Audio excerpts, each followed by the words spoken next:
Le journal intime de Jésus. Ce matin, je l'ai regardé se réveiller, ses yeux encore lourds, son souffle calme, le monde autour de lui encore endormi. Et pourtant, déjà, son esprit se hâtait, comme d'habitude. Je l'ai vu se lever, s'approcher du miroir, et j'ai vu dans son regard cette ombre un peu familière, celle qui murmure «Ah, c'est vraiment pas ouf». Alors je lui ai dit doucement «Tu es une créature merveilleuse». Mais je crois qu'il m'a pas entendu. Je l'ai accompagné jusqu'à l'université, il a ouvert ses livres, sorti son ordi, plongé dans ses manuscrits médiévaux qu'il aime tant. Ses yeux brillaient quand il déchiffrait une ligne qu'il comprenait enfin. À midi, un peu plus tard, je l'ai entendu rire avec Camille, et j'ai ri aussi parce que, à ce moment-là, il était vrai, innocent, presque naïf.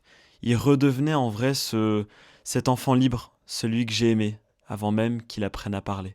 Plus tard, en rentrant, chargé de ses courses de la Migros, il a repensé à tout ce qu'il devait encore faire pour son mémoire.